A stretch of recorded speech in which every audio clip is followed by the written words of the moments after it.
Hey there, everybody, and welcome to this video on early relapse prevention for pornography addiction. I'm your host, Dr. Dawn-Elise Snipes. In this video, we're going to explore strategies to use in early relapse prevention. What is early relapse prevention? Well, you're going to learn a lot of skills and tools as you go through the recovery process, but it is important to be able to have some basic skills and tools you can use now to help you not use. Now, not using is not the same as recovery. People can white knuckle it for a long time, but not using, and pretty much what you're going to be doing for the beginning is white knuckling it, holding on until you can start actually developing recovery and your body starts to heal.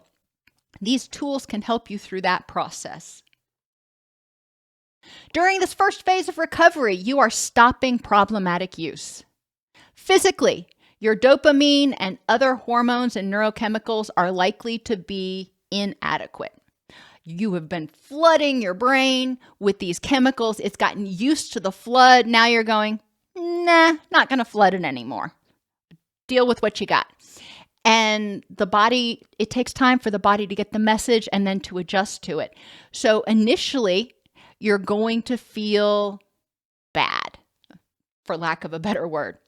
Your symptoms during withdrawal can include reduced energy, sleep problems, restlessness, increased or decreased sex drive, moodiness, and cravings. These symptoms will pass. There may be a temptation to self-medicate with other addictive behaviors like alcohol or even food. Don't do it. Recognize if you start feeling cravings for junk food, for example, that's your body going, I want more dopamine. And junk food is a way to get a little bit. It pales in comparison to sex and porn. Don't get me wrong, but the body is desperate at this point, and it'll take any hit it can get from anywhere. Nicotine, alcohol, harder drugs, all of those can do the same thing. They can help increase the levels of those neurotransmitters, but it also prevents the healing of your brain. It prevents the remodeling of those neurocircuits.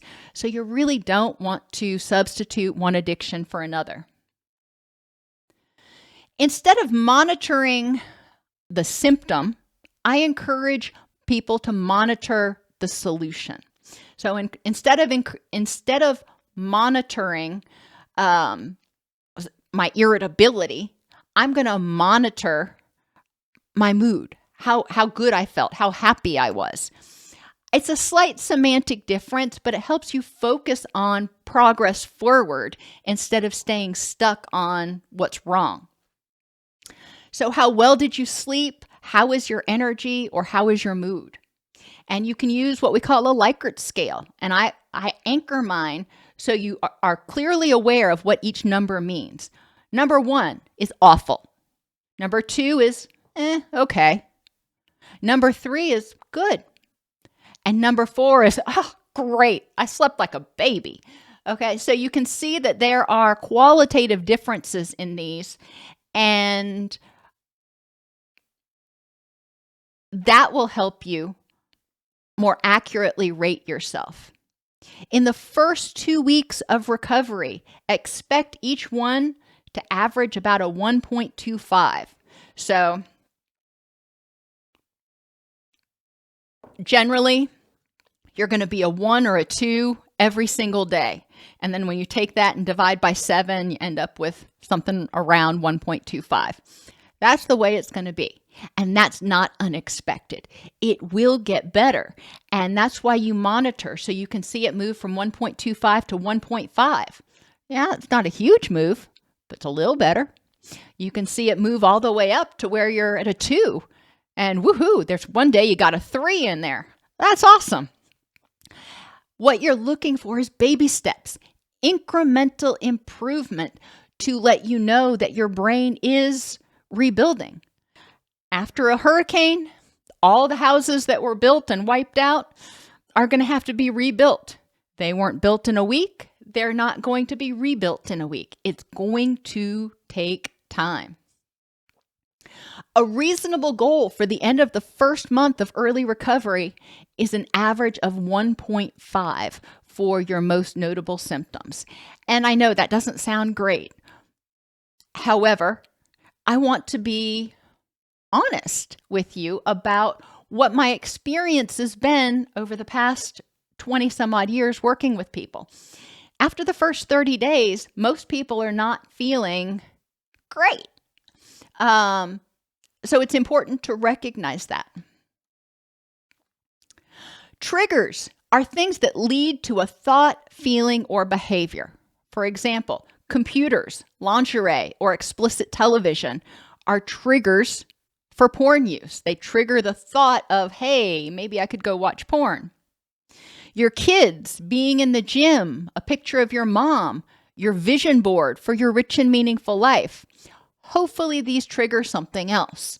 So triggers can be destructive. They can trigger the behavior you're trying to get away from, or constructive. They can trigger the desire for recovery. They can trigger the desire to engage in the behaviors you need to recover and move toward that rich and meaningful life. Now, vulnerabilities are things that make it harder to effectively deal with the stress, harder to effectively deal with triggers. For example, when I'm sick, especially if I'm sick and tired, oh boy, I'm vulnerable. And what do I mean by that? I mean things that normally I'd be able to let roll off my back just send me into a fury when I am sick and exhausted. I am more vulnerable to having my anger triggered when I am sick and exhausted. You will have your own vulnerabilities, but it's important to recognize what things make you more vulnerable to being triggered to use porn or think about porn. It's important to remember that relapse prevention is not being cured. As I said before, early relapse prevention, these are just tools to help you get through that white knuckle place where you are admitting that your life has become unmanageable and you need to make a change. Relapse prevention is a plan to help you cope with distress, avoid using, and choose different behaviors. Eventually, this will become more second nature to you. But this initial relapse prevention plan is crucial to help you succeed through one of the hardest times of the recovery process. In recovery from addiction, mood issues, or even health problems, it is essential to heal the stress response by reducing all types of stress. So in your addiction, and this includes porn addiction, the stress response system, the HPA axis, became damaged, got out of sync, if you will. And it's going to have to heal. It's going to have to be recalibrated. And in order for the workers to recalibrate it, you've got to let it calm down a little bit. You've got to let it cool down and heal so they can get in there and do some work. Now, this doesn't mean you can avoid all types of stress all the time. Most of us can't go lay on a beach in Cabo or something for 2 months while our brain remodels. That's just not realistic. But it's important to reduce as many unnecessary stressors as possible. The same thing is true when you've got mood issues. That HPA axis is often uncalibrated and needs to be recalibrated. And health problems. When your brain recognizes that there's a problem in your body factory, it sets off that stress response and it says, hey, we need to send workers out to try to fix this. And that's when you start getting inflammation as well as repair. But in all three, addiction, mental health issues, and physical health issues, the HPA axis, or the stress response system, is going to have to be recalibrated, which means you've got to reduce unnecessary stress on it so the workers can fix it. You need to increase awareness of and strategies to deal with negative triggers and vulnerabilities. If you know that so-and-so at work, it gets on your very last nerve, even if it doesn't trigger the desire to use porn, if they get on your very last nerve, that is going to cause that stress response to kick off. We don't want to do that unless we have to. So how can you cope with so-and-so so they don't set you off? One suggestion I would have is just repeat to yourself, is this person worth my energy that I could use to move toward my rich and meaningful life? Is responding to this person really worth my energy? And I think a lot of times you're going to say no, and you need to become more aware of your vulnerabilities. As I mentioned just very shortly ago, if you tend to be more vulnerable when you're sick, when you're tired, when you're hungry, how can you prevent those things as much as possible? And when they do happen, because they will, you will get sick, you will get tired, you will get hungry at times. How can you manage it so it doesn't lead to problems, so it doesn't cause you to set off that HPA axis in response to triggers? For example, when I'm tired and sick, for example, and I know I'm irritable, I will come to work. I will let people know, hey, I'm in a mood today, so I'm going to shut my door. That prevents people from coming in and bothering me with nonsense that might be triggering.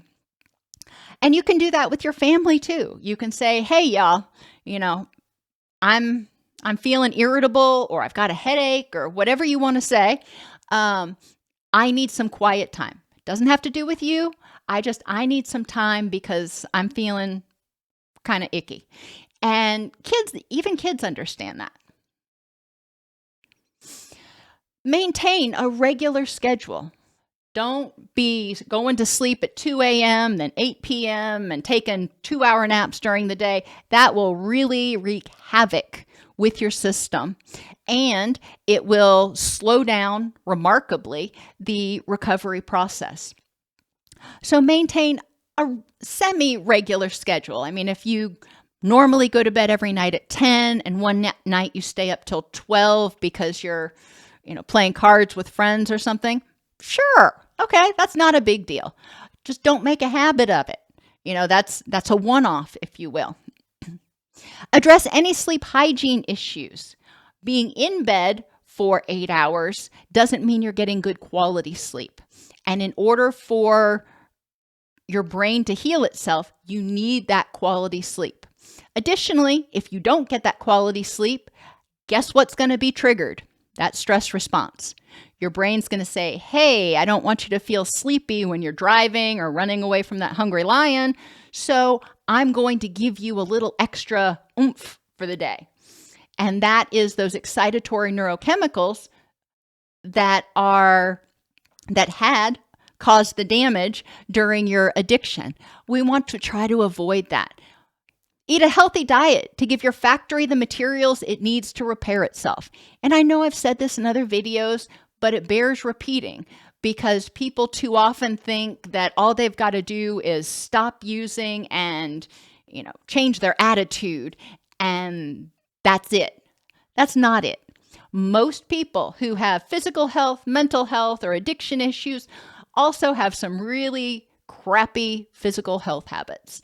And that makes the body factory unhealthy at best, inefficient, and maybe downright broken, which means you're going to have a hard time achieving full recovery.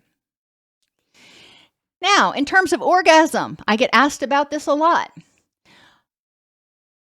It's recommended to go on a 2-week, what I call dopamine detox, trying to stay away from orgasm, from porn, from anything that is uber pleasurable. Don't go skydiving right now.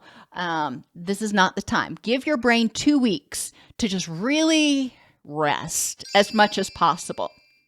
Then Limit releases to no more than 2 per week and only with the partner when aroused by that partner. It's important to start rewiring the synapses. And remember, neurons that fire together wire together. So if you're still getting aroused by porn, then you're going to continue to have difficulty getting aroused in real life. So you need to start working toward only having sexual releases when you are aroused by a partner and with that partner. If there is no partner, and I know that is a reality for a lot of you, if there is no partner, imagining an in real life partner while masturbating may be an option. It's not ideal because a lot of people who go down this route have difficulty stopping. And it's important when you're doing it not to envision a porn video you watched. It's important to really think about that person, somebody in real life. At least start making that IRL connection instead of the porn connection.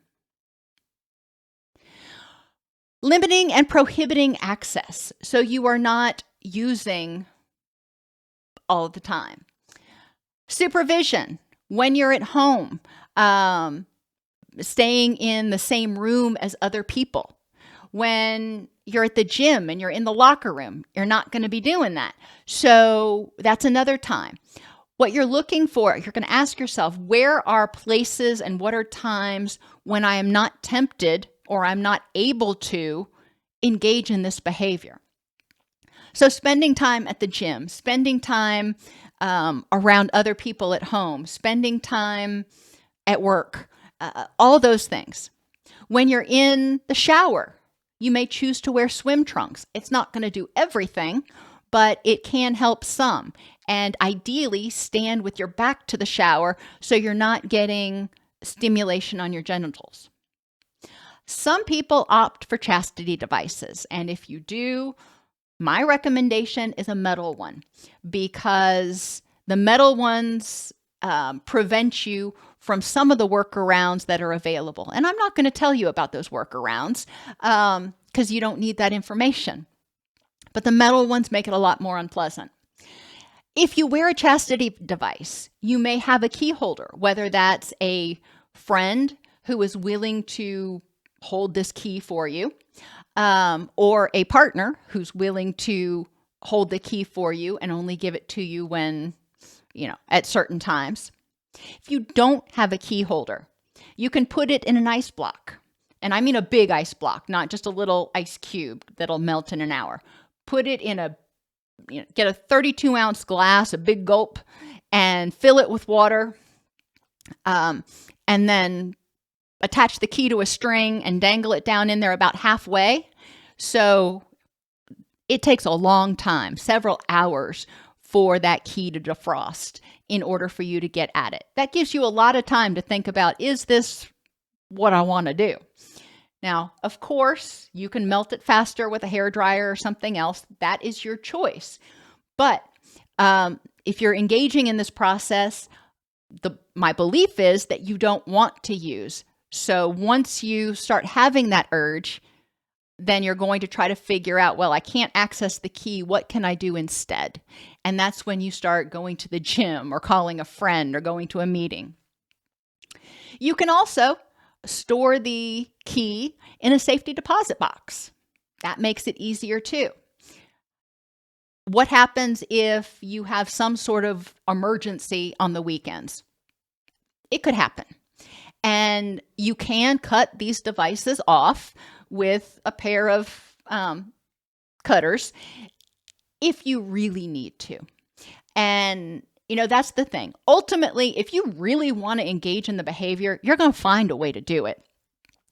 All of these suggestions are simply hurdles to slow down your ability to engage in that behavior and hopefully give you time to get in your wise mind and think, yeah, that's too much effort, or that's really not in my best interest. Interpersonal strategies for relapse prevention. Have compassion for yourself. There are going to be days that are better, days that are worse, and that's okay. If you get angry with yourself or start guilting yourself, it's going to trigger the stress response and slow the recovery process. Don't do it. Be compassionate for yourself. Just like if you were recovering from a hernia operation, be compassionate with yourself. Seek regular support and be honest with that support person. This is so important in early recovery. And for some people, that's the first month. For other people, that's the first 6 months. But contacting someone and being accountable to someone twice a day, morning and evening usually, is super important in the process in order to make sure that you are staying motivated and not starting to spiral, minimize, deny, justify, blah, blah, blah. Now, this support can be from a friend that understands what you're going through, that you're willing to tell what you're going through. It doesn't have to be a therapist. It can be from a coach. It can even be from a support group. Currently, unfortunately, there are no mainstream support groups for porn addiction, only sex addiction or love and relationship addiction. So, becomes a little bit more difficult because you feel like you don't belong. You feel like they don't get it. Therefore, I understand if you don't want to go to those particular types of support groups. This program, the Porn Addiction Recovery Program, offers an open support forum in the classroom. And that's designed to give people who are recovering from porn addiction a safe place to discuss what's going on, to occasionally complain and get some feedback. I'm not going to co-sign on your bullshit, and I'm sorry, your BS, and I am not going to let other people co-sign on it. But it is okay. If you're ticked off and you're having a really bad day, it's okay to say that. Or it's okay to say, this feels really unfair. Everywhere I look, it seems like there are triggers and the world's conspiring against me. It can feel like that. And we can talk about it. Don't expect us to co-sign and agree with you that the world's conspiring against you. But I digress. So there is support in the classroom in the Porn Addiction Recovery Program. Reddit has a couple of forums that may be very helpful. And I've been in the Reddits and participated in some of them. And some of them, as I said, are very helpful. However, Reddit is a minefield, and you can't access, at least not to the best of my knowledge, you can't access one Reddit group without permitting access on your network to the entire site. So a lot of people find that participating in those Reddit forums are too dangerous because they can't stick to that one thing, or they're shown ads for things that are inappropriate as they're trying to get to the forum that they're wanting to get to. You're going to make your own decisions.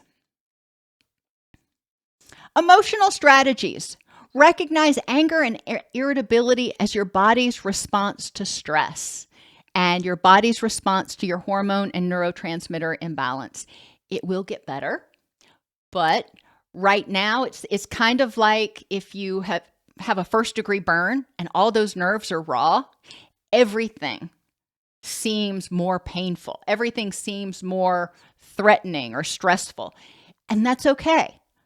Having compassion for yourself and recognizing that is the first step. Saying, okay, this feels like it's the end of the world, but let me look at the facts in context. Is this really the end of the world, or am I just really struggling to cope with life on life's terms? One set of techniques, if you will, is called distress tolerance. And in this particular class, we're going to talk about the mnemonic ADDS. Acknowledge and accept the distress. It is what it is. I'm angry, I'm irritable, I'm depressed, I'm unmotivated. Whatever it is that is causing you to feel distress is what it is. Downregulate. And that means get into your wise mind. If you are angry about it, if you are stressed out about it, you're not going to be thinking clearly. You need to get into your scientist mind. So breathe. And some people will do square breathing where you breathe for 4, hold for 4, exhale for 4, hold for 4. Works great for them. Other people, not so much. Singing loudly can help. Grunting can help. Like, Tim the Toolman Taylor used to do. And I'm not going to grunt, you can imagine. But anything that causes you to take a big breath in and a long breath out is going to help lower your stress response, reduce your stress response. You can also blow bubbles, and that can be bubble gum. You can get, Hubba Bubba or whatever it is. I haven't chewed gum in years, but chew gum, and then as you blow the bubble, it causes you to slow your breathing as you take a big breath in and then a slow exhale to try to blow a big bubble, and then it pops, and then you do it over again.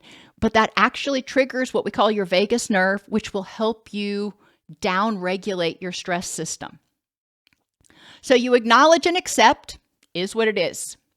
You down-regulate. You may distract with alternative activities. Sometimes they're pleasurable alternative activities. I'm angry or I'm craving and I really want to watch porn. What could I do instead? Maybe I can go out to dinner with friends and order a great big old steak or something, whatever you want. But engaging in some sort of alternate activity that's pleasurable or alternate activity that's punishing. And so when you start having cravings or feeling unhappy, doing something that's unpleasant, like doing 50 push-ups. I don't love the punishing one, but it is an option. Guided imagery is something else you can do. Non-sexual, of course, but envisioning your favorite place, envisioning being out on the water fishing with your friends this weekend. That can help turn your attention to something else. And as long as your attention is going there, your energy is going there, that means your energy and attention are not going to be going to this other thing that you were craving or obsessing about. And safety, get to it. Whatever that means. If you are having the urge to use and you're alone in your apartment and you've got open wireless, you're not in a safe place. You need to get to safety. And that could mean going down to the clubhouse at the apartment complex. That could mean going out with friends, going to the gym. Hopefully you will never have an open wireless during the recovery process, but suffice it to say, sometimes things happen. Get to safety. Worst case scenario, call a friend that you know that you won't be watching porn while you're talking to them. Cognitive strategies. Mindfulness. Turn off your autopilot, and instead of just getting up and putting one foot in front of the other day after day after day, turn off autopilot. Recognize in the morning how you feel, what you're thinking, what your goals are for the day. In the evening, notice how you feel, what you're thinking, what you accomplished, what you could do better tomorrow. Mindfulness in this program is project management. It is not meditation. It is becoming more aware of your needs and your resources and your goals and trying to make that happen. Wise mind means examining the consequences of your actions. So it's important to get into your wise mind when you get out of your emotional mind, your fear, your anger, where you just want to act, you're impulsive. Get into that wise mind where you can get all the facts and think about the consequences. Here are my choices. Which one best uses my energy to help me move toward my rich and meaningful life? Be curious, but not obsessive. If you start having more cravings suddenly, be curious about that. Look around, see what changed, if anything. If you haven't found anything that's changed, It may just be a jolt or a surge as the remodeling starts to go back online. And that's okay. Don't get too obsessive where you start thinking, oh no, now I'm backsliding. I'm never going to recover, blah, blah, blah. It's really damaging to overthink things. Engage in positive self-talk. Congratulate yourself and acknowledge the things that you're doing well. Acknowledge the things that you tried to do well, even if you failed. Focus on your progress and improvements. Like a child starts walking. First they're crawling, then they pull up on something and they walk holding on to it. And then eventually they'll take a step and they'll fall down and they'll get up. And eventually they'll take 2 or 3 steps before they fall down. And then they get up. They do that a while. And down the road somewhere, they start walking. Recovery is the same process. You're going to take a few steps and you're going to fall on your bum. That doesn't mean it's a relapse. It just means you may hit a sticking point or you may have a bad day. That's okay. Focus on your progress and improvements, not the fact that you're not there fast enough. Don't should yourself. Remove that word from your vocabulary. If you notice you're saying, I should feel better or I should be doing this, no. I will or I won't. I do or I don't. I feel this way. Okay, it's not I shouldn't feel differently. I feel how I feel. I'm going to the gym. I will go to the gym. Not I should go to the gym. That's very non-committal. Commit. Set small, achievable goals. Don't set goals in early recovery like I'll never use porn again and I will have a relationship in 6 months. No. That's not realistic and that's not small. It's important to set daily goals in early recovery. Going an entire day without using porn. Even if you thought about it, going without using is a huge milestone. So set those small achievable goals and recognize them. Unhook from the craving, the thought, or the feeling. If you start having this craving, like, I have to watch porn. No, you're having the feeling that you have to watch porn or the thought that you have to watch porn, but you don't have to. There's very little you actually have to do. So if you have this feeling or this thought, what are you going to do with it? Embrace the and. I can be irritable and go to my kid's soccer game. I can be tired and go out with my friends. Environmental strategies. Remember that for people who are addicted to porn, anticipation causes a stronger dopamine release than orgasm in many people. So put a nanny app on your phone. That way, if you start going to porn sites or adult sites, it alerts somebody else. Somebody else is going to hold you accountable. It's not just that it blocks it, but it alerts your sponsor or your friend.